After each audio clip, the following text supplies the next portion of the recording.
Friends, subsidiary alliance और doctrine of lapse British साम्राज्य का भारत में विस्तार का प्रमुख टूल्स था। ईस्ट इंडिया कंपनी ने कई किंगडम्स को ब्रिटिश साम्राज्य में विलय कर लिया, उसमें बंगाल और पंजाब शामिल थे।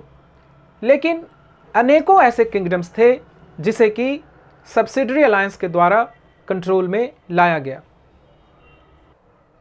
सब्सिडरी अलायंस के पॉलिसी के अंतर्गत भारतीय राज्यों को ब्रिटिश साम्राज्य में औपचारिक रूप से विलय नहीं किया जाता था, लेकिन इन राज्यों को राजनीतिक और सामरिक रूप से ईस्ट इंडिया कंपनी के अधीन कर दिया जाता था।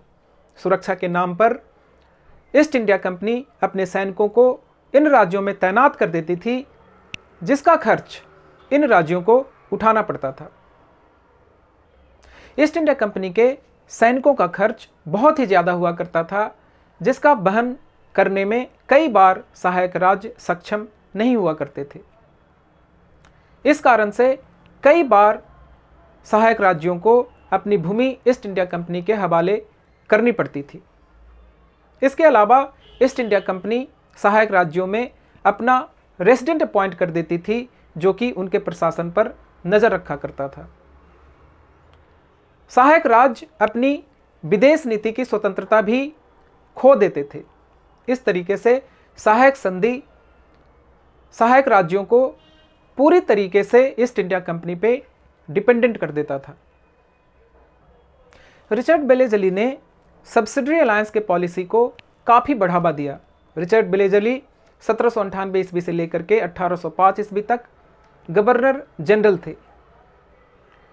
रिचर्ड बेलेजली ने कई भारतीय राज्यों के साथ सहायक संधि की, जिसमें कि हैदराबाद, मैसूर, अवध और कई मराठा राज्य शामिल थे।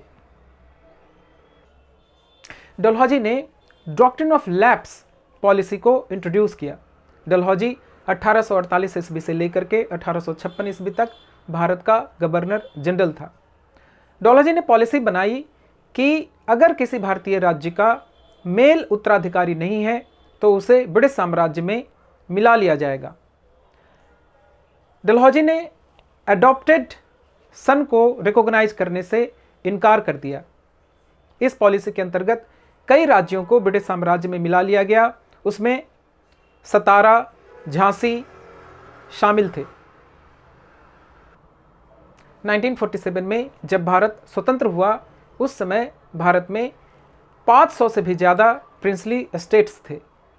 इन प्रिंसली एस्टेट्स का भारत के करीब करीब 40% भूमि पर अधिकार था। लेकिन इन प्रिंसली एस्टेट्स के पास अपनी सेनाएं नहीं थी। इन प्रिंसली एस्टेट्स का सुरक्षा का दायित्व ब्रिटिश साम्राज्य के पास था। स्वतंत्रता मिलने के बाद सरदार वल्लभ भाई पटेल ने ज़्यादातर राज्यों को भारत के साथ विलय कर लिया, जो कि उनका एक बड़ा अचीवमेंट माना जाता है।